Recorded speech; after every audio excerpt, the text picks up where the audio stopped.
Nah, hari ini adalah series terakhir dari Life Hacks for Indonesian Women in the UK. Tema hari ini adalah Women Health and Wellbeing, dan kita akan ditemani oleh dua pembicara inspiratif yang juga alhamdulillah sudah bergabung hari ini. Ada Dr. Prenali dan juga Mbak Kartini Makmur. Sebelum kita mulai acara lebih lanjut, mari kita awali acara hari ini lancar dan bisa bermanfaat untuk teman-teman semua. Kita mulai bismillahirrahmanirrahim. Nah, perkenalkan juga sebelumnya, saya Intan Nurhanifa, di sini anggota bidang dakwah Fatayat NU UK dan juga mahasiswa master di University College of London. University College London, jurusan Pediatrics and Child Health. Hari ini kita akan membahas tentang Women Health and Wellbeing in the UK. Jadi kita kurang lebih akan sharing-sharing pengalaman dari Mbak Kartini dan juga Mbak Dokter layanan kesehatan di Indonesia, di UK. Jadi untuk teman-teman mahasiswa intake baru atau dependents yang akan berangkat ke UK tahun ini untuk pembelajaran tahun depan, kira-kira ada pertanyaan apa? Pengen tahu kira-kira NHS atau BPJS-nya UK itu mengcover apa saja? Terus kira-kira mungkin yang sudah berkeluarga cara mengakses pelayanan kesehatan reproduksi khususnya buat yang perempuan itu seperti apa? Mungkin KB-nya atau pemeriksaan kehamilan seperti apa? Nanti kita bisa sharing-sharing dari Mbak Kartini dan juga Mbak Dokter Prenali. Mungkin bisa saya langsung mulai. Saya sapa dulu pembicara pertama kita hari ini. Ada Dr. Prenali Dwisti Satwika, spesialis penyakit dalam. Assalamualaikum, Dr. Prenali. Waalaikumsalam Mbak Intan, panggilnya Mbak aja nggak apa-apa kok, kita kan Oke, satu alma mater. iya siap-siap. Kadang sungkan ya, Iya, kalau apalagi kalau kebiasaan udah kalau beda di, ini ya, umur iya aja. panggilnya dokter. Oh enggak, sudah jauh lebih berpengalaman dan berilmu, Mbak. Jadi saya perkenalkan dulu, ini Dr. Pranali Dusti Satwika. Beliau ini sudah spesialis penyakit dalam di Indonesia. Sekarang ini sedang kuliah DPhil Medical Science di University of Oxford. Hadir ke sini tahun pertama ya Mbak Pranali ya. Ya, Tahun pertama dan juga bawa keluarga. Jadi sangat inspiratif. Kita harapkan bisa sharing-sharing Mbak di sini. Kira-kira cara mengakses layanan kesehatannya apa saja? Terus mungkin tips-tips sebagai orang Indonesia yang ke UK, apa sih yang berbeda dan bagaimana cara menjaga kesehatan di sini? Saya kasih waktu kira-kira sekitar 20-25 menit untuk pemaparan, nanti kita lanjutkan langsung tanya jawab gitu nggak? Oke, monggo untuk mempersingkat waktu, saya persilahkan buat Mbak Prenali. ya baik, terima kasih Mbak Intan. Mau menyapa Mbak Kartini sekalian kali ya. Halo Mbak Kartini, salam kenal.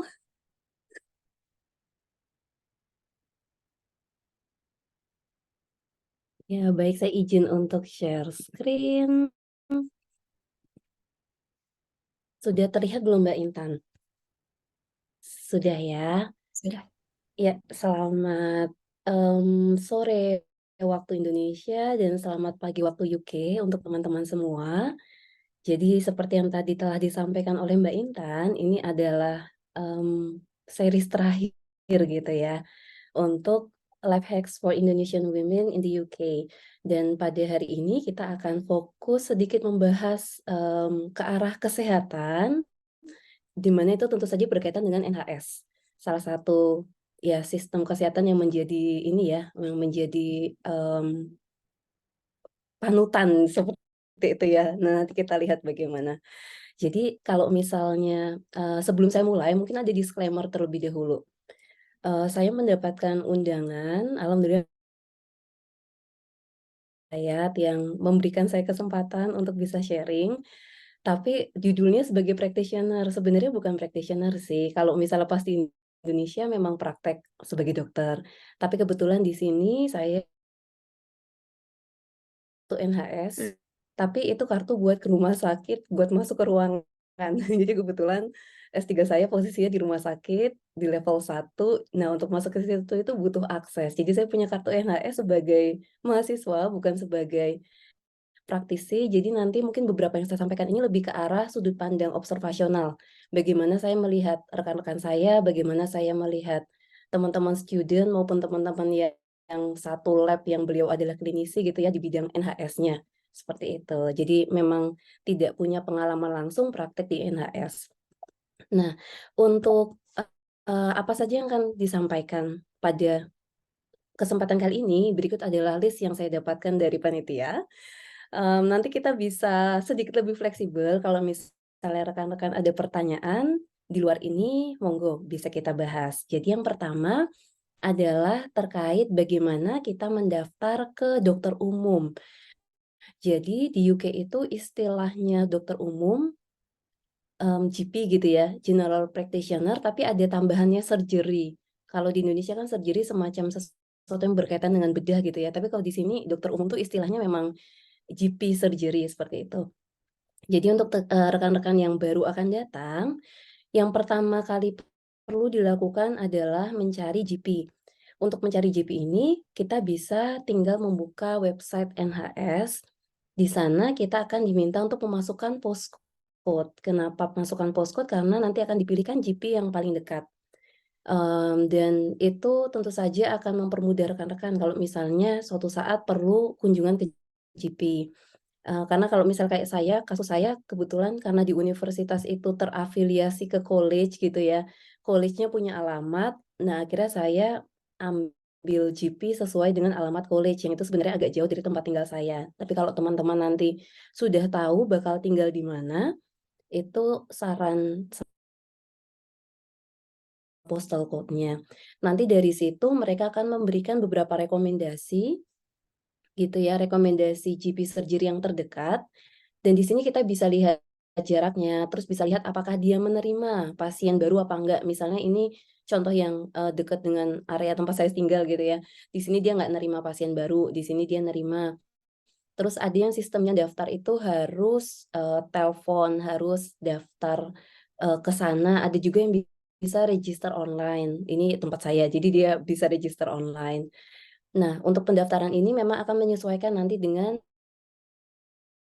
rekan bisa telepon, apakah rekan-rekan nanti harus datang ngisi formulir atau bisa register via online. Kalau misalnya bisa online itu akan sangat mempermudah. Dan, ada ini ya, maksudnya ada, semacam pendapat gitu ya bahwa untuk bisa dapat appointment itu susah gitu. Nah itu, tergantung dari GP-nya, tergantung dari GP surgery-nya. Saya punya pengalaman teman saya yang beliau itu datang sekeluarga, dokter juga, gitu ya, dan sering menggunakan fasilitas, ini, fasilitas NHS. Jadi semacam klinik BPJS lah di Indonesia gitu. Jadi entah 2 minggu sekali, sebulan sekali itu sering banget. Dan kalau dari pengalaman mereka, GP-nya itu enak banget, gampang ditelepon, terus bahkan karena GP-nya udah kenal, kadang, konsultasi pun hanya via telepon, terus nanti diarahkan, tinggal ngambil obat di sana, kayak gitu. Nah, itu adalah contoh keluarga yang beruntung. Sementara kalau GP saya sendiri, itu GP yang tipikal British. Jadinya saya sendiri kalau misalnya mau bikin appointment, nelpon berkali-kali itu nggak ada yang diangkat, nelpon siang nggak diangkat, nelpon sore nggak diangkat gitu ya. Terus, email kayaknya mereka nggak pakai email deh, maksudnya mereka bukan yang tipikal ketik-ketik email. Jadi kalau GP saya itu harus datang ke sana, datang ke resepsionisnya bilang saya mau bikin appointment. Nah itu nanti mungkin teman-teman kalau misalnya sekiranya bakal, memerlukan pelayanan kesehatan yang lebih, coba nanti dicek apakah GP-nya itu aksesibel, gampang dikontak atau tidak gitu, untuk menghindari pengalaman yang seperti saya rasakan. Terus yang selanjutnya, apa saja sih yang di-cover oleh NHS gitu ya? Untuk NHS sendiri, dia akan meng-cover intinya adalah pelayanan-pelayanan primer. Seperti misalnya konsultasi dengan GP, konsultasi dengan perawat gitu, dengan bidan. Terus kalau misalnya ada kecelakaan, butuh hospital treatment, itu jelas ditanggung. Terus kalau misalnya ada minor injuries treatment gitu, itu bisa, ke klinik juga. Terus kalau misalnya kita butuh dirujuk ke spesialis atau ke konsultan, selama itu sesuai dengan list dari mereka gitu ya, saya yakin mereka punya list kayak BPJS kan ada list apa yang bisa dirujuk gitu. Nah itu bisa di-cover. Terus termasuk kontrasepsi, pelayanan kesehatan seksual itu masuk dan tentu saja maternity service, seperti itu. Terus selain NHS secara keseluruhan, sebenarnya kita tuh juga bisa daftar ke dentist, tapi saya sendiri, jujur alhamdulillah nggak punya pengalaman, jadi nanti mungkin, cuma sekilas. Oh iya, ada satu tambahan. Jadi semua ini tercover oleh NHS, tetapi kalau misalnya teman-teman butuh obat tertentu, dan itu termasuk yang, disebut sebagai prescribed medicine, itu nanti akan ada, biaya tambahan, yaitu biaya peresepan, yaitu sekitar 8 pounds. Jadi intinya waktu ngambil obat, itu akan, kena charge 8 pounds, bukan obatnya tapi untuk peresepannya, seperti itu. Terus selanjutnya tadi ya yang terkait, gigi, dental service. Jadi dental service di NHS itu ada, cuma alhamdulillah saya belum pernah punya pengalaman dan belum pernah mendengar langsung kisah-kisahnya, tapi intinya dia bisa meng-cover beberapa seperti misalnya butuh gigi palsu, ada infeksi gigi sampai ada abses seperti itu.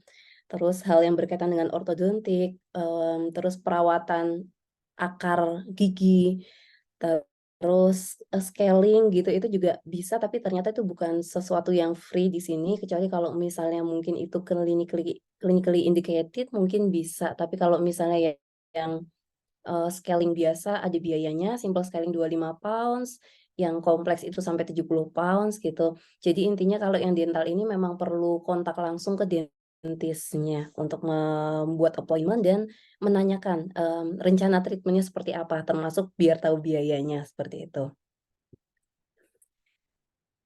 Terus yang selanjutnya adalah kesehatan seksual perempuan di UK. Itu memang fasilitasnya alhamdulillah cukup komprehensif.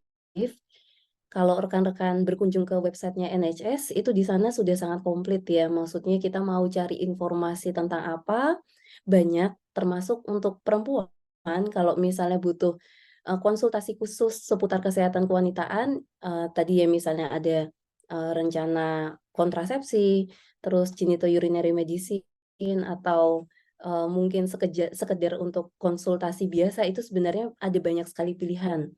Salah satunya adalah yang namanya, Sexual Health Clinics. Nah, ini bisa diakses lewat websitenya NHS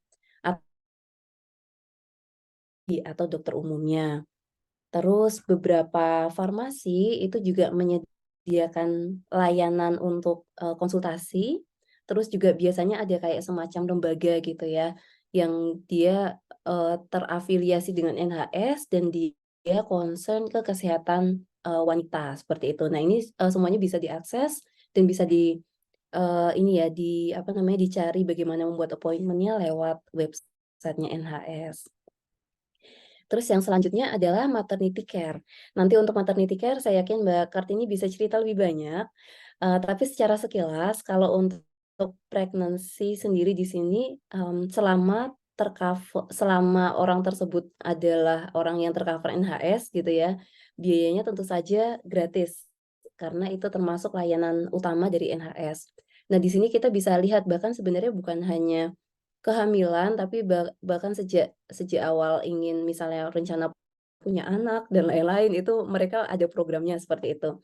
Tapi kalau untuk mahasiswa gitu ya, atau mungkin dependen yang datang ke UK, mungkin kita lebih ke arah yang kehamilannya, aja kali ya.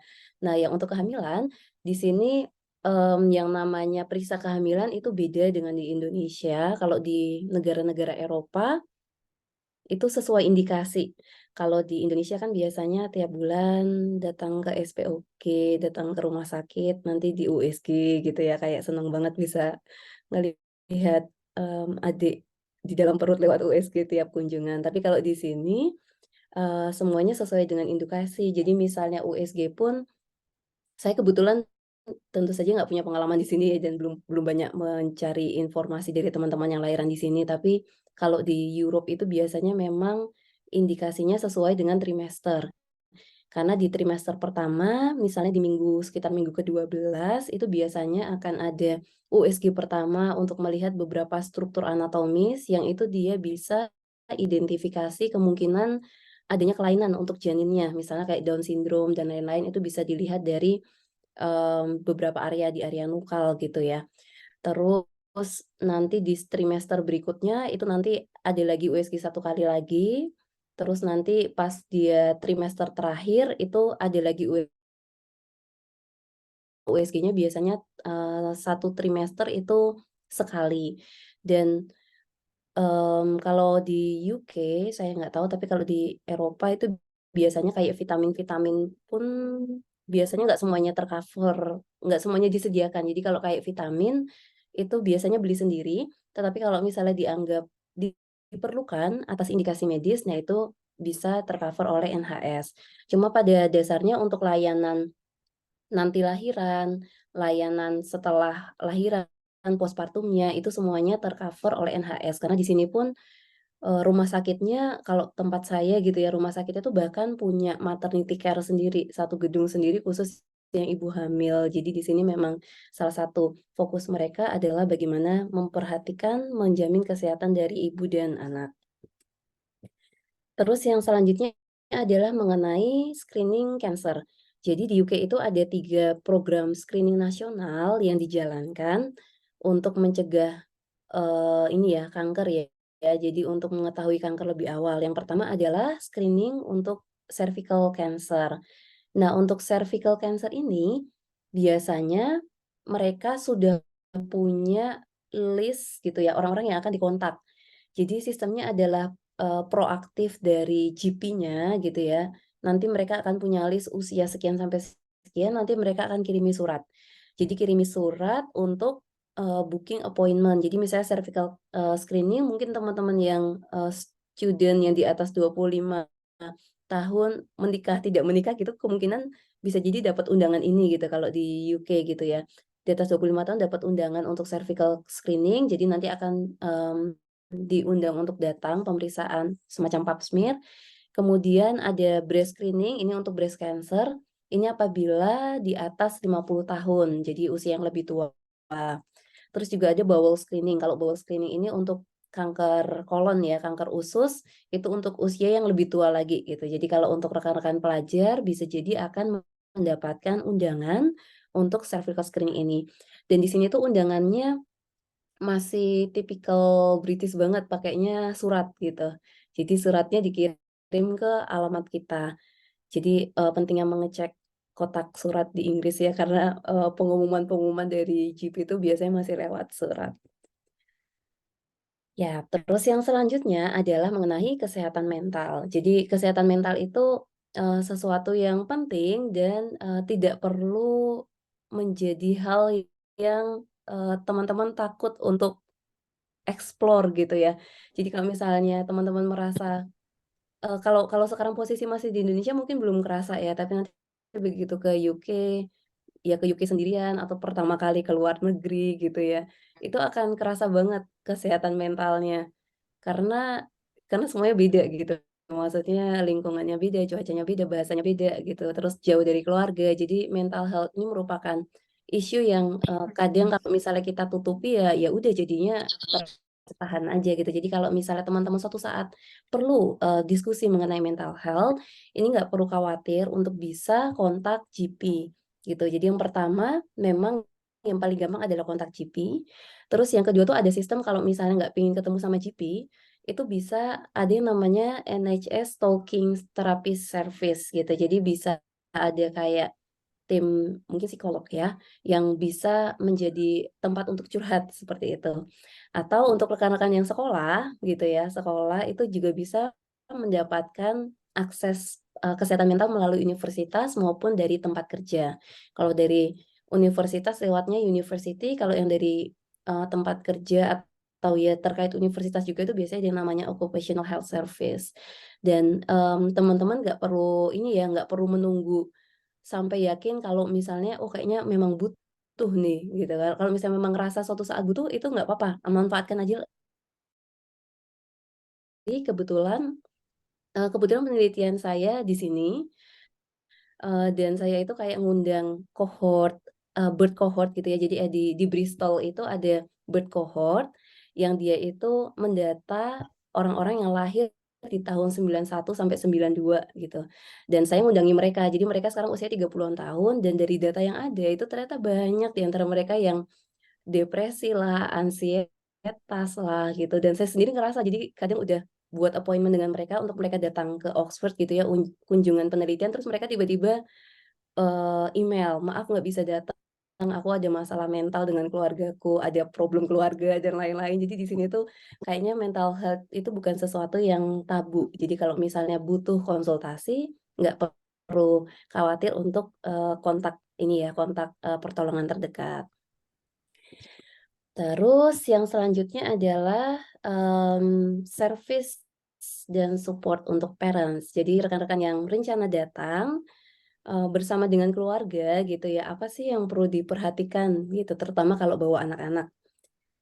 Yang pertama yang pertama kalau misalnya lahiran di sini, kalau misalnya lahiran di UK, punya bayi di sini, itu jangan lupa daftarkan bayinya ke GP. Biasanya sih bayinya udah langsung, ini ya, terdaftar NHS-nya. Tapi di sini tuh NHS itu ya BPJS-nya, kita tetap harus attach ke salah satu klinik gitu. Makanya begitu punya bayi itu cari GP.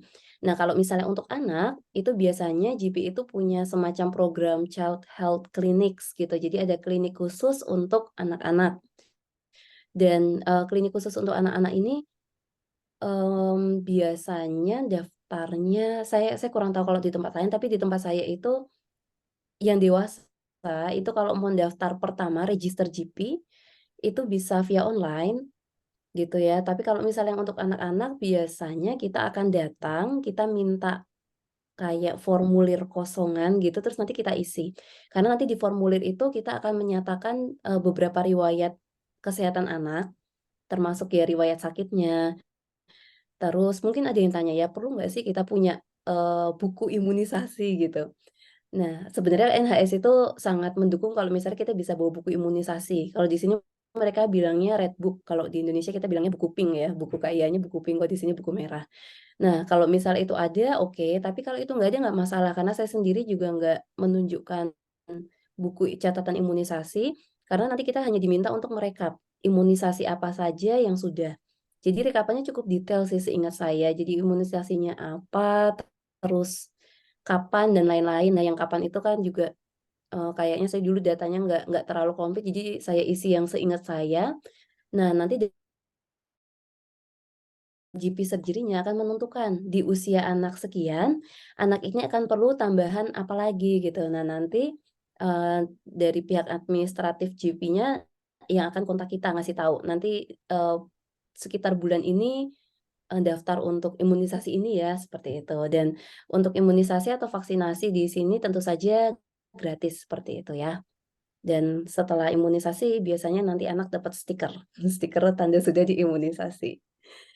Baiklah, sepertinya itu yang menjadi PR saya dari panitia untuk menyampaikan seputar NHS dan, tips tambahan kali ya, tips tambahan dari saya untuk teman-teman yang akan datang,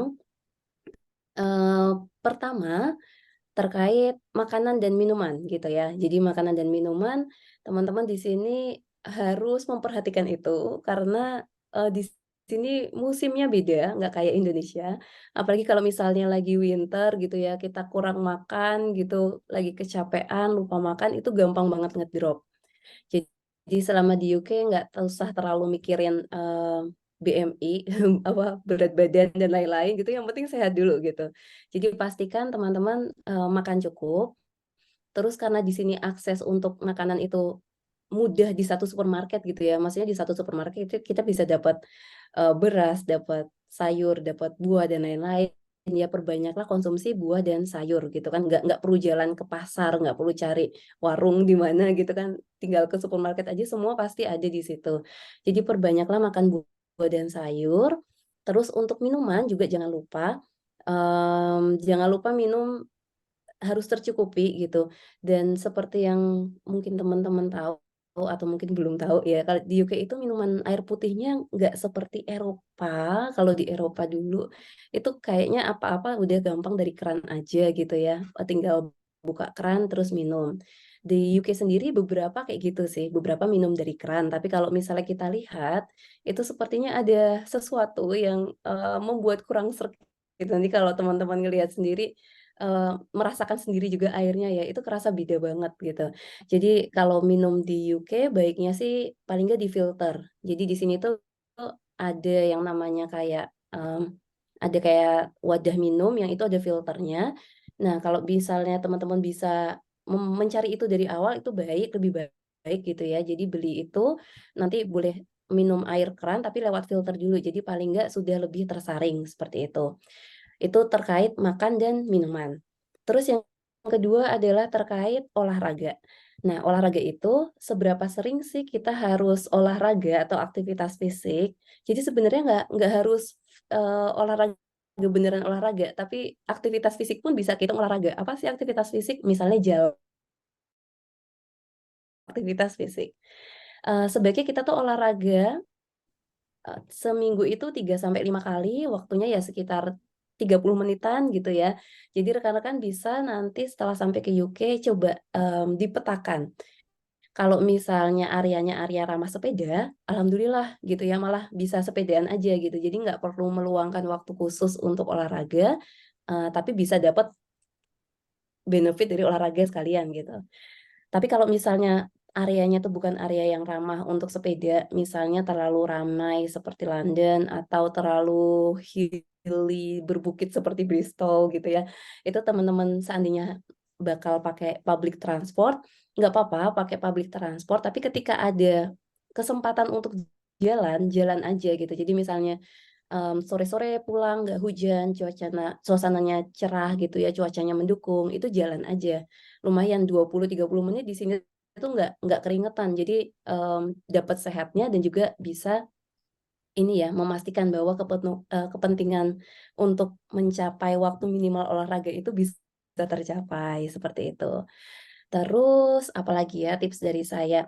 Mungkin saya akan menampilkan satu slide tambahan, yaitu foto yang saya ambil di Tesco. Jadi Tesco itu salah satu supermarket di UK.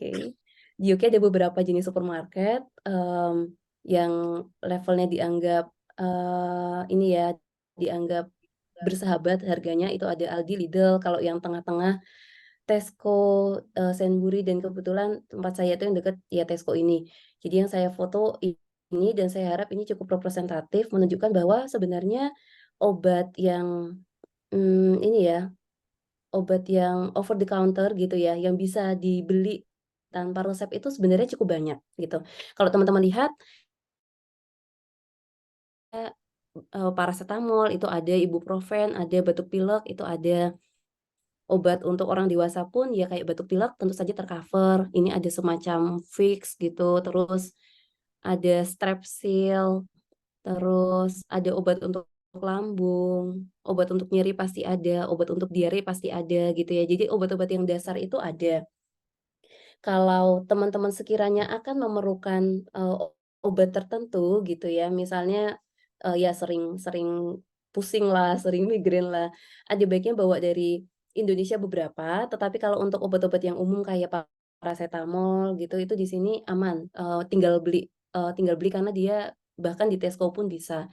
Tetapi kalau misalnya teman-teman butuh obat yang khusus, yang kira-kira itu di sini perlu pakai resep dan susah nyarinya, itu ada baiknya teman-teman bawa gitu. Kalau teman-teman yang basic-nya kesehatan kadang-kadang suka nyetok antibiotik gitu, kadang, daripada pusing di sini kadang butuh antibiotik tapi susah, kadang suka nyetok. Tapi kalau untuk teman-teman yang, non background-nya bukan kedokteran, memang saya nggak menyarankan untuk beli yang seperti itu, tapi paling nggak beli obat-obat yang kira-kira teman-teman sering pakai di Indonesia, dan teman-teman nggak yakin itu di sini mudah ini ya, mudah diakses. Termasuk jangan lupa obat-obat tradisional Indonesia seperti, tolak angin, terus minyak kayu putih gitu, hal-hal yang kayak gitu jangan lupa itu tetap dibawa untuk stok karena bisa sangat membantu. Baiklah, sekian yang bisa saya sampaikan. Apakah ada dari oh ada pertanyaan, Mbak Intan boleh kubaca nggak? Boleh, boleh, Mbak. Iya Terima sip, ini kasih banyak. Ini pemaparannya udah lengkap banget. Teman-teman yang ada pertanyaan boleh raise hand atau langsung di chat ya. Mau dibacakan atau mau langsung dijawab, Mbak Prenali? Ini bacakan ya Mbak Intan ya. Oke. Tahan Nah, nih tadi jangan. udah lengkap banget. Ini ada pertanyaan dari Mbak Cassandra. Heeh. Aku dengar layanan kesehatan di UK susah ya, kayak ada yang sudah datang ke rumah sakit tapi nggak dapat layanan apa-apa, atau datang ke dokter terus juga nggak dikasih obat apa-apa. Apakah itu benar? Mungkin Oke. pengalaman Mbak ya. Iya nih Mbak Cassandra, ini, inilah yang tadi ya yang kubilang, mmm, sesuatu yang, mau cerita nggak ya gitu. Jadi, kayaknya itu tergantung dari saya akan menyampaikan itu tergantung dari GP-nya gitu ya, tergantung dari GP surgery-nya. Tapi kalau saya sendiri, saya jawabannya iya gitu, saya pribadi. Saya kebetulan pernah ke GP, jadi ingat pernah ke GP karena tangan kanan saya sakit. Jadi pergelangan tangan saya sakit, tangan kanan saya, karena mungkin terlalu sering digunakan. Penelitian saya itu salah satunya adalah tentang jantung, di mana saya eko pasien, USG pasien, pakai tangan kanan, dan USG-nya tuh bener-bener yang tangannya tuh harus, ini ya, ngarahin probing-nya, apalagi orang di sini ada yang gemuk dan lain-lain, itu susah banget nyari posisi jantungnya. Jadi tangan saya itu suka nekuk, maksudnya sampai sampai harus ditekuk-tekuk dengan berbagai gaya untuk bisa dapat posisi yang bagus, dan akhirnya tangan kanan saya sakit. Dan saya yakin itu adalah yang disebut sebagai carpal tunnel syndrome. Karena gejalanya jelas banget sih, gejalanya tuh kayak setengah setengah apa sih, setengah tangan gitu yang kerasa nyeri, kerasa nggak karuan pokoknya. Sakit banget, intinya sakit banget. Dan itu tadi untuk bisa ke GP aja, saya sakitnya saya tahan aja, akhirnya saya tahan dulu, terus saya minum obat-obatan sendiri yang saya bawa dari rumah. Begitu saya ke GP untuk bikin appointment, itu beneran nggak langsung sih, jadinya saya datang di hari kayaknya 2 hari setelahnya baru dapat appointment. Jadi beda banget sama di Indonesia kalau kita ke dokter umum, datang ya langsung dilayani gitu kan, tinggal nunggu, tinggal antri. Nah itu saya ke dokter umum, saya udah langsung bilang sih carpal tunnel syndrome gitu, saya udah bilang nyeri gitu kan. Harapannya kalau bilang nyeri itu kan bisa dipercepat, tapi ternyata tetap aja harus nunggu 2 hari, dan ketika saya datang ke sana, juga ternyata nggak dikasih obat, jadi cuma diedukasi. Jadi GP-nya itu buka komputernya, saya nggak bilang kok saya dokter sih, jadi pura-pura sebagai orang awam, pura-pura pengen tahu kan gimana. Ya di situ dia nerangin dari websitenya, jadi ini adalah edukasi untuk pasien, untuk carpal tunnel syndrome, dia kasih tahu gejalanya, terus dia kasih tahu obatnya itu bisa dikasih anti nyeri, terus saya bilang, "Saya udah minum anti nyeri," gitu, terus dia bilang, "Oh ya, itu bisa diminum." Terus dia ngasih tahu paling mengurangi gerakan dan lain-lain, jadi udah gitu aja. Ya jadi pada prinsipnya adalah tergantung dari GP-nya, tergantung sakitnya apa, tapi kebetulan pas yang saya itu, kasus saya memang saya nggak ini sih, nggak dapat obat dan hanya diedukasi. Beberapa temen yang bawa anak, itu ya, bawa anak usia kayak 2 tahun, 3 tahun gitu ya, itu anaknya demam pun ya kayak gitu sih, lebih di lebih disarankan untuk, pastikan cairannya terpenuhi, pastikan minum ya paracetamol atau ibuprofen. Nanti kalau ada gejala tertentu, kontak kembali gitu. Jadi memang ini sih, memang sedikit sedikit ini ya, sedikit, sedikit kalau kita bandingkan dengan BPJS, sedikit mengecewakan untuk rakyat Indonesia gitu. Tapi teman saya yang lain gitu, itu dapat GP yang bagus banget yang tadi saya cerita di awal, yang dia datang sekeluarga, yang GP-nya bahkan udah hafal, yang kalau, mmm kontak GP-nya itu udah langsung GP-nya, diskusi via telepon dan mau ngasih obat gitu ya, karena udah tahu kondisinya. Jadi mudah-mudahan sih Mbak Cassandra dan teman-teman yang lain bisa dapet GP yang enak, komunikatif dan, mau memberikan obat begitu ya. Oke, terus kita lanjut, oh nih ada ini Mbak, Mbak Intan, Ya. tadi dari Mbak Kurotin Ayunina, di tempatnya Mbak Kurotin, Oh Sheffield, ya. untuk dapat layanan kesehatan gigi waktu tunggu minimal 2 tahun. Nah, ya begitulah. Sarannya segera Yang daftar dentist walaupun nggak sakit gigi, ya. benar-benar yang dentist lebih panjang lagi appointment-nya. Kebetulan teman flat saya juga 1 tahun baru dapat jadwal pelayanan akhirnya. Ya, ini teman-teman sebelum lanjut ke pertanyaan selanjutnya, saya ada titipan berhubung Mbak Prenali setelah ini kan ada acara lagi ya Mbak. Ini udah terima kasih banyak waktunya sudah disempatkan untuk sharing di sini. Pertanyaannya kita cukupkan, nanti kita bahas lagi setelah ini, dan juga akan dengar cerita pengalaman dari Mbak Kartini. Buat teman-teman yang mau ikut foto bersama, boleh sambil disiapkan, kita jawab 2 pertanyaan terakhir sambil siap-siap on kamera untuk foto bersama ya. Ini lanjut pertanyaan selanjutnya dari Mbak Maryam Az-Zahra. Dok, kalau kita nggak ikutin imunisasi di UK, nggak apa-apa kan ya untuk urusan sekolahnya? Jadi mungkin anaknya. Apakah ada perbedaan persyaratan imunisasi dan itu mungkin untuk sekolah gimana Mbak? Ada pengalaman? Iya nih Mbak Maryam, kalau setahu saya sih kayaknya terpisah ya antara sekolah sama GP gitu. Jadi ya ya kalau bisa ngikutin sih ngikutin aja gitu, ngikutin yang di UK. Tapi seandainya karena ada ya hal medis lain yang mungkin mengkhawatirkan untuk imunisasi atau apa, itu kayaknya sih aman. Dari pihak sekolah kayaknya nggak ada intervensi mendata imunisasi apa. Hmm, oke, berarti Mhm. aman ya. Pertanyaan terakhir dari Mbak Rahma Fitri, ini mirip. Jadi pertanyaannya apakah bisa kita pindah ke GP lain? Atau ini pertanyaan Mbak Dorifah, kalau misalkan kita pindah kota, GP-nya juga apakah bisa berganti dan alurnya bagaimana? Iya, untuk yang GP ini bisa banget pindah Mbak Rahma dan Mbak Iva. Jadi kalau misalnya pindah, itu pindahnya sebisa mungkin baik-baik. Jadi maksudnya baik-baik itu adalah yang sebelumnya dikabari gitu, terus nanti apply yang baru, karena nanti yang baru itu butuh narik data juga dari GP yang lama gitu. Itu bisa tapi prosesnya kayaknya agak agak butuh waktu deh beberapa minggu seperti itu. Tapi sangat bisa, asalkan prosesnya baik-baik itu aman. Karena kalau misalnya kita pindah tanpa konfirmasi itu khawatirnya kita kayak di-blacklist dari GP yang sebelumnya, gitu. Jadi saya sendiri pun juga sedang mempertimbangkan sih apakah pindah ke GP yang lebih dekat, yang lebih baik hati daripada GP saya, itu sama, lagi berpikir itu. Tapi bisa bisa banget pindah. Terus habis itu mungkin kalau pindah alasan yang enak alasan ini ya, dekat rumah, terima. Terus tadi pertanyaan tambahan kalau misalnya pindah kota, itu tuh kayaknya ada yang istilahnya temporary GP. Jadi kalau suatu saat bakal balik lagi ke situ, jadi misalnya kita di kota A, GP-nya, terus kita mau, tinggal di kota B, gitu. Kita bisa dapat temporary GP di kota B selama 3 bulan. Jadi GP utamanya tetap di kota A, tapi selama 3 bulan itu kita nebeng di kota B, itu bisa. Tapi kalau misalnya kira-kira udah nggak bakal pindah ke GP yang lama, ya langsung dipindah kota itu bisa, nggak masalah. Cuma kalau temporary pendaftaran gitu.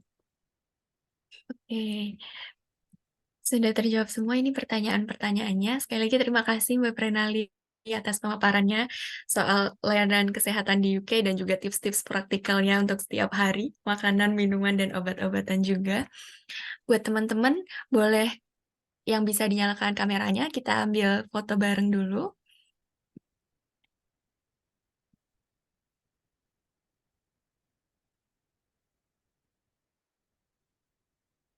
Oh, ini ada satu pertanyaan tambahan. GP itu sesuai cash atau visa?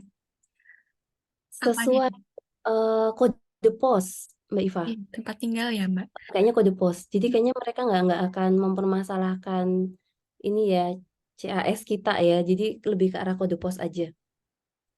Oh, lamanya ya? Lama berlakunya sesuai kita bayar NHS.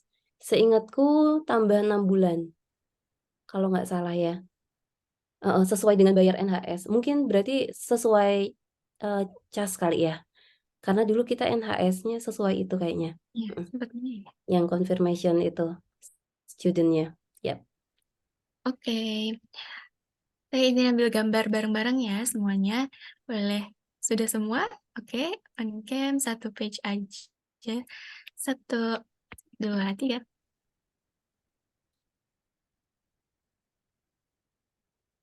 Oke.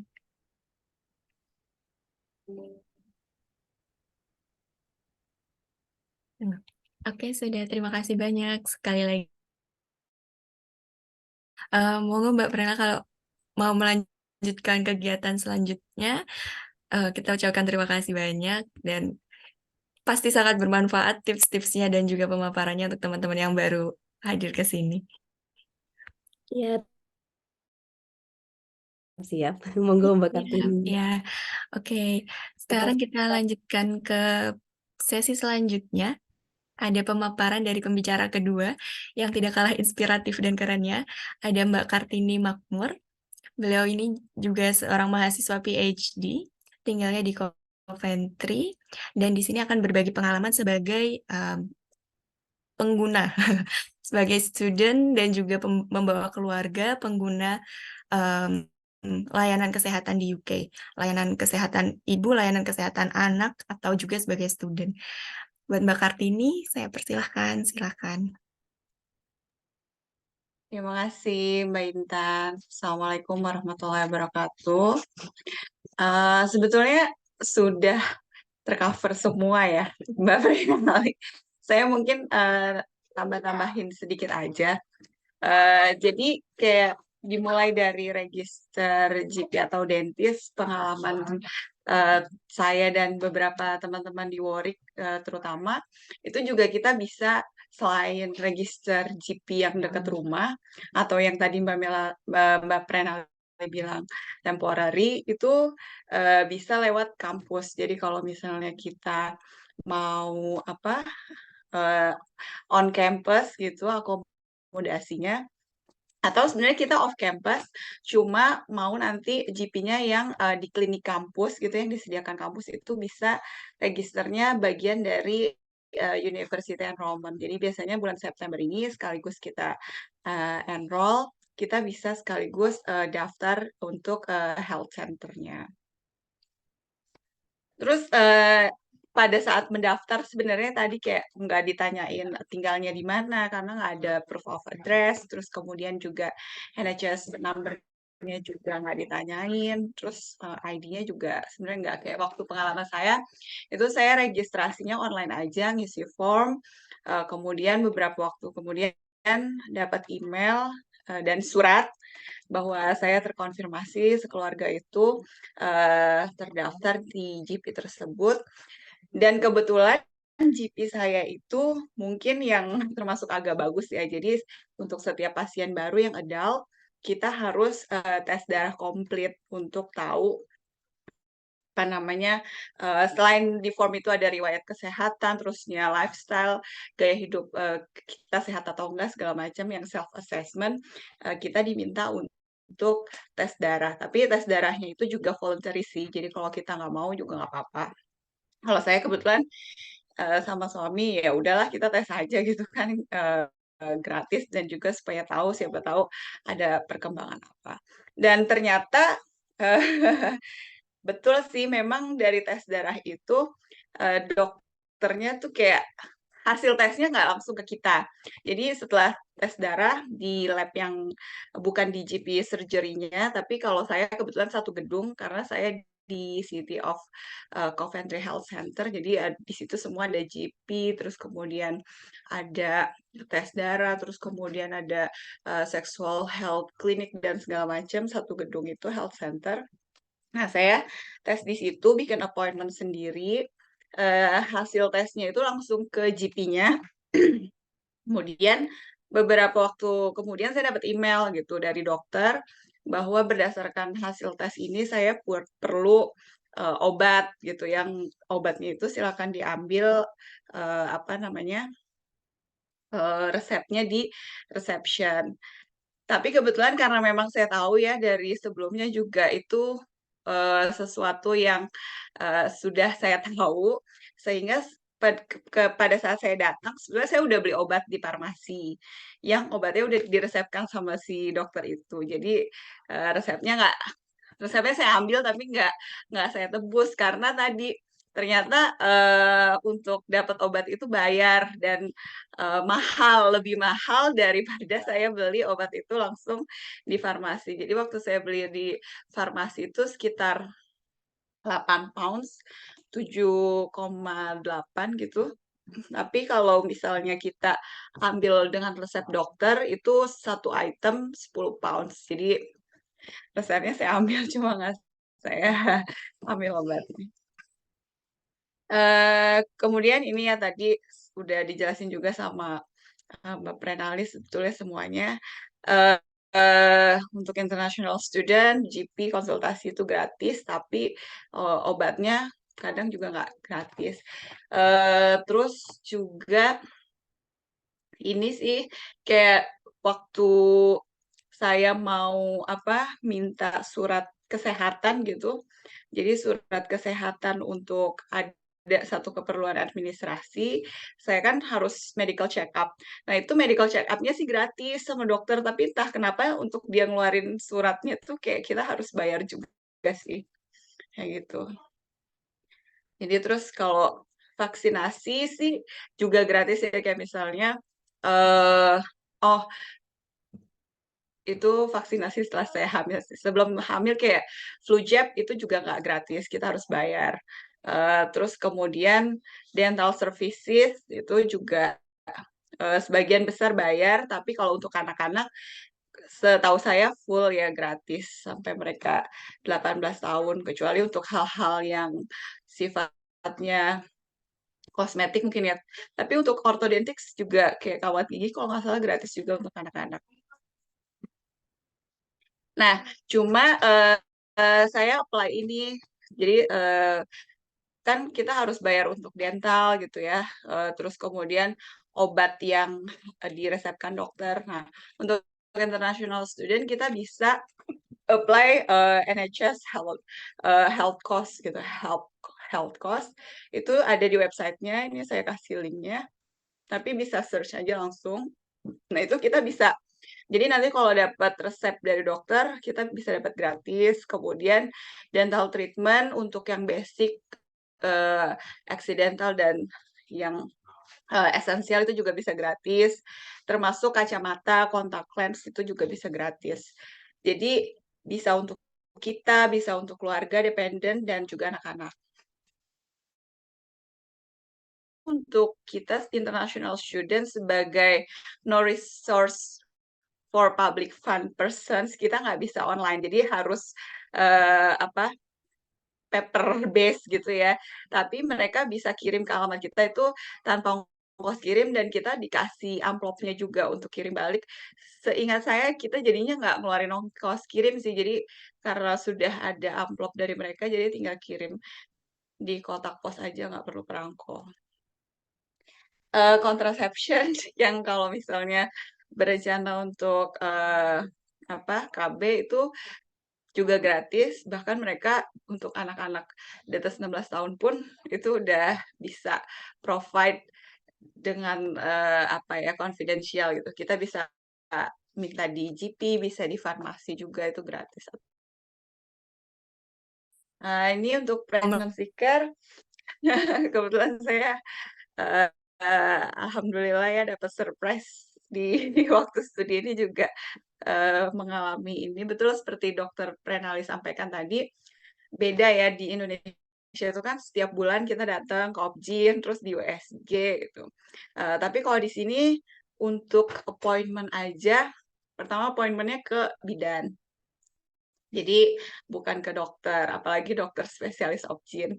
Terus juga appointmentnya itu nggak tiap bulan, bahkan eh saya itu tahunnya sekitar udah 16 weeks ya periksanya dan itu memang pas dari jadwal mereka tuh kita dapat aplikasi sih. Nanti kita dikasih akses gitu aplikasi My Pregnancy Notes dan itu udah tahu kayak misalnya appointment itu ada 16 week, 28, 34, 36, 38 sama 41. Udah cuma itu aja. Jadi cuma beberapa kali appointment bahkan sekitar 7 ya. Tapi pengalaman saya sih itu nggak saklek. Jadi ada beberapa hal yang misalnya saya perlu diperiksa lebih lanjut gitu, itu appointment lagi. Misalnya seharusnya trimester berikutnya, tapi kemudian misalnya 2 minggu kemudian. Terus USG juga seharusnya misalnya cuma 2 kali, tapi ada beberapa prosedur yang kita juga bisa nanti di-refer untuk USG lagi. Nah, bedanya adalah walaupun namanya appointment, tapi itu kayak lebih berat pihak sih. Jadi kayak kalau appointment sama seperti appointment ke GP ya. Jadi kayak dia GP available-nya kapan gitu kan. Terus kalau bisa kita ngikutin jadwal mereka gitu. Jadi nggak bisa leluasa nawar, oh saya tanggal itu nggak bisa, bisa nggak tanggal segini gitu. Jadi pengalaman saya kalau misalnya pun digeser itu paling bisa digeser jamnya, nggak bisa digeser harinya. Jadi kayak kalau kita nggak bisa ya kita akan miss gitu. Terus USG-nya saya merasa lengkap banget ya. Jadi lama gitu kalau USG kan semuanya diukur, terus kemudian eee, apa ya, diperlihatkan secara jelas. Jadi saya juga merasa dalam tanda kutip "puas" ya sebagai pasien gitu, walaupun nggak USG sering-sering, tapi kita tahu, perkembangannya sedalam apa gitu. Karena pemeriksaannya tuh betul-betul komprehensif. Perasaan saya ya kalau di Indonesia tuh kan USG-nya hanya dokter yang paham gitu, saya tuh nggak terlalu dilibatkan gitu, cuma dokternya bisa ngasih tahu, "Oh ketubannya bagus, oh posisinya udah bagus, oh, apa namanya, perkembangan berat badannya udah oke," gitu. Tapi kalau di sini kita bener-bener kayak bagian dari orang yang, apa ya, yang juga tidak hanya diperiksa gitu, tapi ya kita harus tahu gitu kan. Misalnya, oh ini, panjangnya seapa, posisinya bagaimana, itu benar-benar, sepengalaman saya tuh minimal waktu USG-nya tuh 30 menit, bahkan lebih. Terus ada Down syndrome screening test untuk trimester pertama yang saya miss karena saya, menyadari kehamilan saya sudah lewat trimester pertama. Bukan menyadari sih ya, maksudnya memeriksakannya.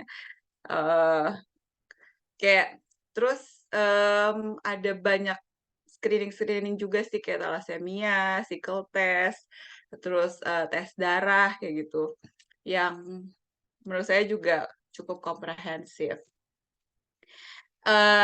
Mungkin tambahan untuk yang punya anak, balita, itu juga ada health visitor. Kebetulan saya juga ada anak balita, jadi waktu baru datang, ada health visitor datang, tanya-tanya soal pertumbuhan, perkembangan, terusnya, kesehatan anak saya yang balita itu.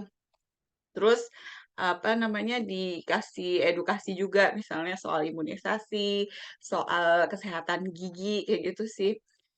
Terus apalagi ya, itu sih enaknya, oh ya kita dikasih buku ya, kayak buku KIA gitu untuk si anak, yang bisa kita baca-baca juga. Terus ada beberapa hal yang juga, untuk perkembangan selanjutnya, misalnya kapan lagi harus vaksinasi, vaksinasinya apa aja, kayak gitu untuk balita. Cancer screening tadi seperti Dokter Prenali sampaikan, kayaknya kalau untuk bowel kita belum ya, karena itu biasanya 60-an tahun. Yang saya pernah dapat undangan itu cervical screening, itu kayak kita diperiksa gitu ya, dari alat vital, terus mereka ambil sampel untuk dicek, eee, apa, apa namanya, kanker rahim, kanker serviksnya.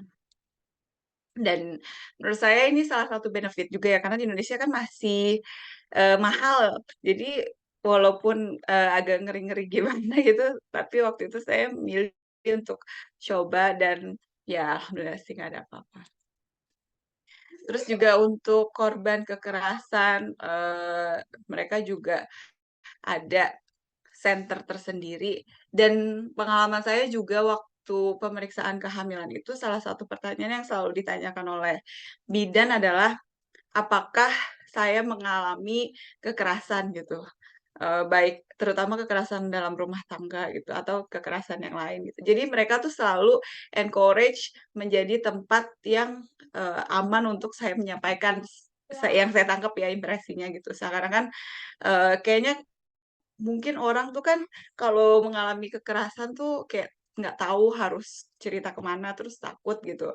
Terus seakan-akan ketemu bidan, terus nggak ada, siapa-siapa di ruangan itu, hanya kita berdua, terus, kita di-encourage kalau ada apa-apa ngomong ke bidan itu. Eee, terus tadi seperti Dokter Pranali juga sudah sampaikan, mereka, ada layanan dari NHS itu ada layanan untuk, konsultasi ya, kesehatan mental kita, misalnya depresi, terusnya kecemasan, kayak gitu, atau hal-hal lain. Dan menurut saya ini juga sesuatu yang, eee, benefit dibandingkan di Indonesia ya, karena kalau di Indonesia kan kita untuk mengakses psikolog atau psikiater itu agak susah, dalam arti, ya walaupun BPJS meng-cover dan kita bisa di beberapa puskesmas di Jakarta tuh menyediakan, tapi itu masih jarang sekali layanannya gitu. Eee, biasanya ke, eee, yang swasta dan biayanya juga tidak murah. Nah, kalau di NHS ini, ya lumayanlah kalau misalnya kita merasa butuh tempat curhat yang lebih dari sekedar tempat curhat kayak gitu, butuh, betul-betul healing, ya ini bisa diakses juga. Itu ya mungkin tambahan dari saya, silakan Dokter Intan. Terima kasih. Terima kasih banyak Mbak Kartini sharing-sharingnya. Saya juga baru tahu banyak nih Mbak, karena nggak pernah pakai. Jadi malah sangat insightful. Berarti di sini kemarin itu pengalaman Mbak Kartini memang obatnya tuh bayar ya Mbak, bayar sendiri. NH hanya untuk Iya itu sebelum saya apply yang tadi, formulir H1 itu. Jadi per item itu 10 pounds. oh, oke menarik.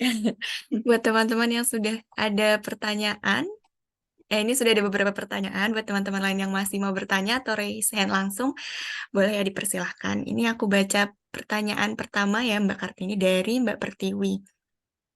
Untuk masa berlakunya bagaimana atau kita apply setiap bulan? Oh ini mungkin masih berhubungan dengan pertanyaan Mbak Iva sebelumnya. Oh Jadi iya, jadi yang GP itu Mbak. untuk GP sih tadi ya seperti Dokter Prana juga sampaikan, selama kita terdaftar dan kita punya hak tinggal di sini, sepertinya ya selama kita tinggal di sini, kita bisa pakai, layanan itu. Kecuali memang NHS kita sudah, habis masa berlakunya sehingga kita sudah tidak bisa akses free services dari NHS tadi ya. Oh ya, mungkin tadi saya mau nambahkan juga soal prosedur, eee, obat dari si dokter, karena kan, eee, sebelumnya di sesi sebelumnya Mbak Prenali pengalamannya nggak dapat obat ya. Saya justru mengalami yang ya alhamdulillah mungkin GP surgery saya, kliniknya itu termasuk yang baik hati. Dan kalau dibandingkan dengan saya tinggal di Belanda sebelumnya itu, Belanda lebih saklek lagi untuk obat-obat yang bahkan obat-obat di pasaran pun kita agak lebih susah untuk, mendapatkan gitu ya, pilihannya nggak sebanyak di UK ini. Selain itu, bener-bener kayak waktu saya di Belanda itu datang sekali, nggak dapet obat, terus masih sakit, katanya kan kalau masih sakit ada gejala yang getting worse gitu datang lagi ya. Terus tapi kita datang lagi ditanya, "Kenapa datang lagi?" Padahal sebelumnya kan dokternya bilang kalau getting worse datang lagi, terus nggak dapat obat lagi. Tapi di lain kesempatan, eee mereka benar-benar kasih antibiotik sih kalau misalnya udah dianggap butuh gitu ya. Nah, kalau di UK ini, pengalaman saya bahkan belum pernah konsultasi dengan GP saya, tapi saya sudah beberapa kali dapat resep, gitu. Jadi yang tadi tes-tes itu, langsung ke GP-nya, terus GP-nya tuh email ke saya, yang pertama saya diminta untuk ambil prescription-nya di reception, terus yang kedua bahkan, GP-nya itu juga ngasih ke farmasi karena saya udah pernah, ambil gitu kali ya di farmasi mana, terus saya udah tinggal langsung ke farmasi itu gitu ambil obatnya dan itu gratis. Terus juga saya pernah ada keluhan, saya telepon GP untuk appointment. Nah, saya telepon GP appointment itu, ditanya kan triase mungkin dari si reception-nya itu ditanya keluhannya apa segala macam, saya jelasin, terus, resepsionnya itu malah bilang, "Oke nanti dalam waktu 1 jam, dokternya yang akan telepon saya," gitu. Jadi saya nunggu dan dokternya telepon. Dokternya kayak seperti kita lagi konsultasi gitu. Tanya-tanya, terus saya menjelaskan, dia juga memberikan penjelasan apa yang, perlu saya lakukan segala macam.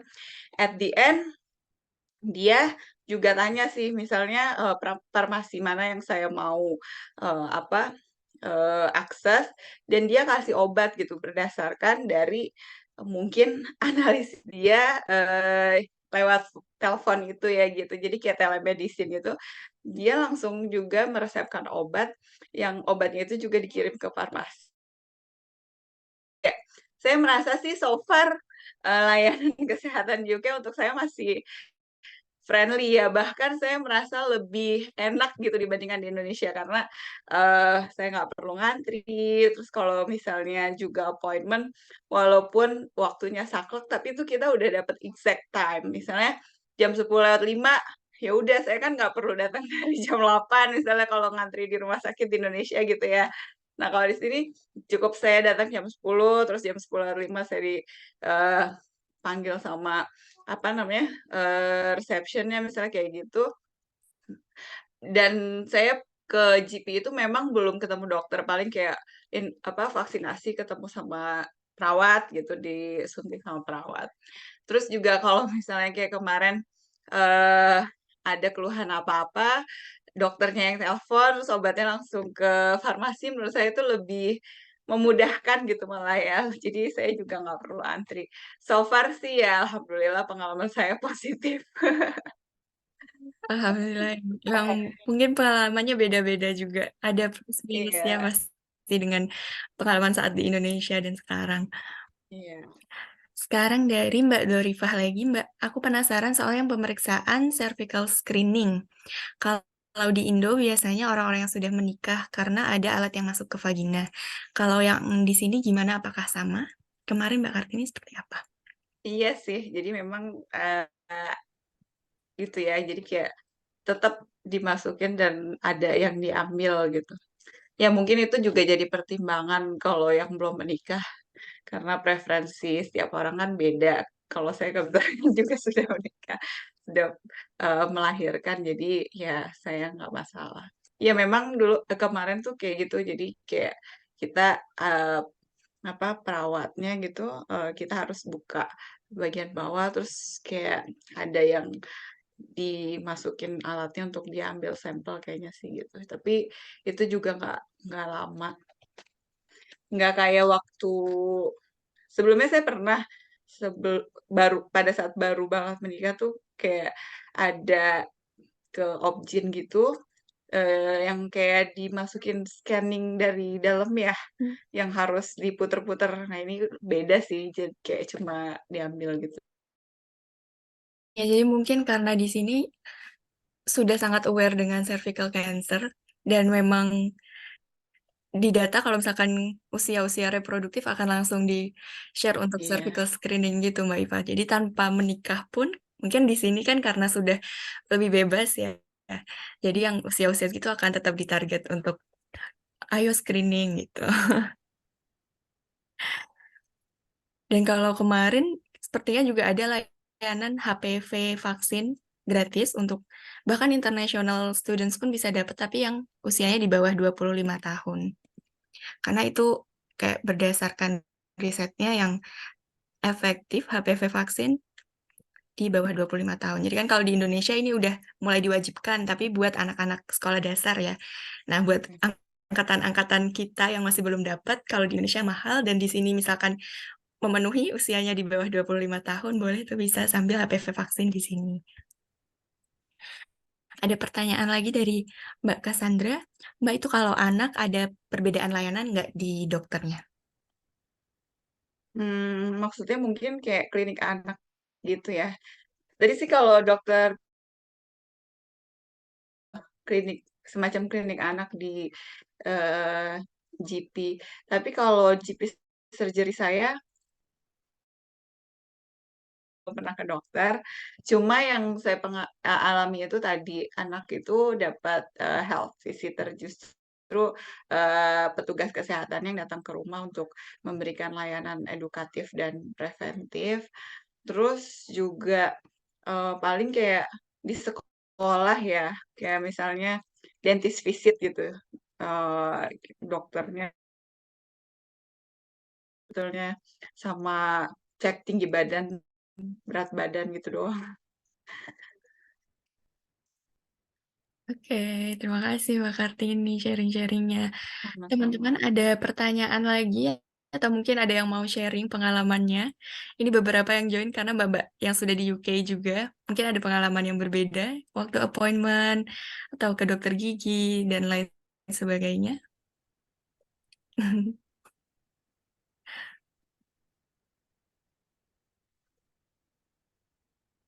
Yang jelas yang di sini memang mental health itu juga sangat itu ya Mbak digaungkan gitu. Jadi sangat mudah akses buat mental health. Kalau misalkan yang kesehatan fisiknya agak ngantri kadang-kadang, tapi kalau yang mental health itu sangat banyak tersedia dan kayak on time langsung ditelepon langsung seperti itu banyak. Iya. Terus juga selain dari GP kayaknya banyak juga ya, kayak lembaga-lembaga NGO gitu Hmm. yang ngasih layanan dan eh itu jadi reference juga sih kayak misalnya saya dalam kasus maternity care saya pernah di refer sama bidan saya untuk ikut kelas yang diselenggarakan sama NGO gitu walaupun kelas itu yang isi dokter bidan gitu tapi mereka istilahnya kan NGO ya. Eh, dan itu eh, menurut saya bagus banget ya. Salah satu yang beda dengan di Indonesia juga di sini lebih menekankan edukasi kayaknya daripada kurasi gitu ya. Di satu sisi kita agak susah mengakses obat, tapi mereka tuh lebih kayak edukasinya tuh banyak banget dan eh, apa ya? Dan ditekankan banget gitu karena setiap saya visit appointment antenatal appointment aja di midwife itu saya selalu dikasih oleh-oleh leaflet, brosur itu banyak banget gitu. Sebenarnya saya nggak dikasih obat, nggak dikasih vitamin. Jadi yang disuruh banyak itu adalah membaca gitu daripada daripada mengkonsumsi apa obat-obatan. Beda kan kalau di Indonesia at least vitamin ya suplemen itu kita dikasih dari dokternya. Kalau di sini suplemen ya terserah cari aja sendiri gitu, baca aja butuhnya apa kayak gitu. Dan dia tidak merekomendasikan satu merek tertentu. Jadi yang penting misalnya suplemennya mengandung ini segala macam kayak gitu. Nah, di antenatal class juga itu yang saya alami yang diselenggarakan oleh NGO itu mereka benar-benar komprehensif. Bahkan saya yang sudah beberapa kali melahirkan juga kayak baru tahu gitu. Oh kayak gitu ya gitu. Oh ternyata selama ini saya merasa misalnya mules-mules udah pembukaan tapi masih belum boleh ngeden gitu. Oh ternyata karena misalnya posisi bayinya masih harus diputar apa segala macam. Itu mereka lebih banyak ngejelasin, terus juga apa pain relief itu juga dijelasin sehingga mereka mengencourage pasien untuk memilih sendiri pain reliefnya kayak misalnya saya baru paham ada Etonox, epidural segala macam terus kayak jadi pasiennya maunya apa gitu. Karena pengalaman saya waktu lahiran di Indonesia ya udah saya memasrahkan sepenuhnya diri saya kepada petugas kesehatan itu terserah saya mau dikasih apa gitu ya, saya mau diapain. Kalau di sini ditanya terus gitu maunya apa, mau nanti mau epidural atau Etonox atau nanti mau lahirannya seperti apa kayak gitu di mana. Jadi benar-benar kita tuh kayak dikasih bekal sehingga kita eee, empowered gitu ya kayaknya, memutuskan bahwa, "Oh saya maunya ini karena sesuai dengan kondisi saya," kayak gitu sih. Oh, menarik banget sih Mbak. Ya, mungkin terkait dengan karena sudah literasinya sudah tinggi ya di negara maju, jadi pasien bisa dilibatkan dalam pengambilan Iya keputusan. Tapi betul, itu sangat bagus sih memang seharusnya jadi karena pasiennya jadi tahu yang baik itu apa, alasannya apa gitu, lebih paham ya. iya. Mungkin Ya, juga mungkin kalau di generalisasi di Indonesia, pasien di apa ya, posisikan seperti itu juga dokternya repot kali ya. Jadi seharusnya memang seperti itu, Mbak. Benar-benar bagus kok itu jadi memang insight apa, yang sangat menarik.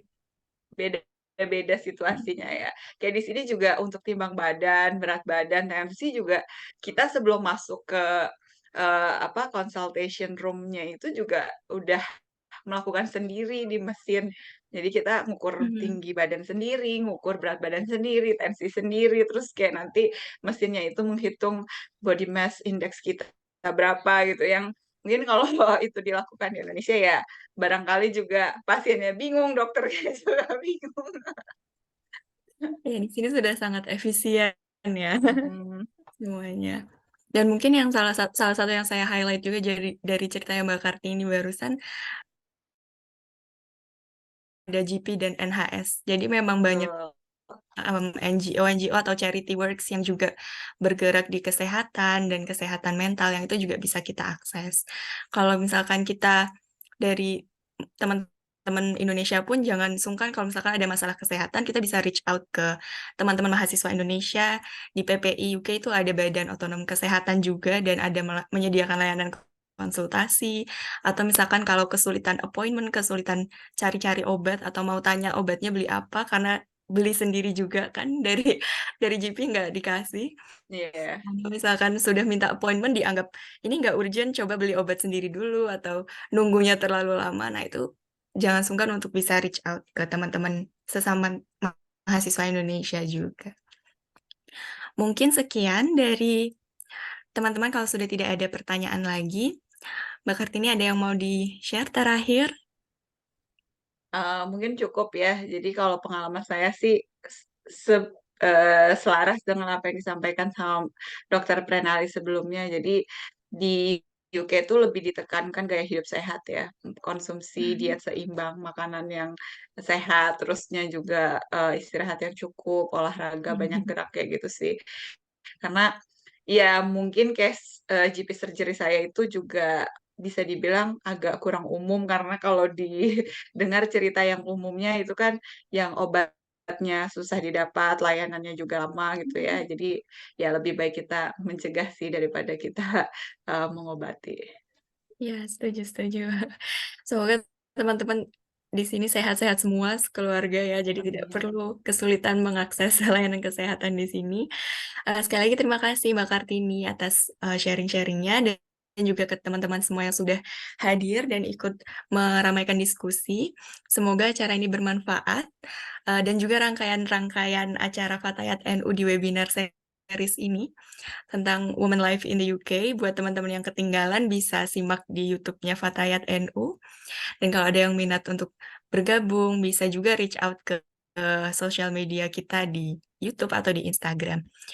Sekian, semoga bermanfaat. Selamat melanjutkan aktivitasnya di weekend ini. Saya tutup dengan Alhamdulillahirrabbilalamin. Selamat pagi dan selamat sore. Assalamualaikum warahmatullahi wabarakatuh. Terima kasih. Waalaikumsalam Assalamualaikum warahmatullahi warahmatullahi wabarakatuh. wabarakatuh. Makasih Mbak Kartini, Mbak Intan. Makasih Mbak Sama-sama. Mbak. Makasih Terima kasih banyak. semuanya. Saya izin live ya.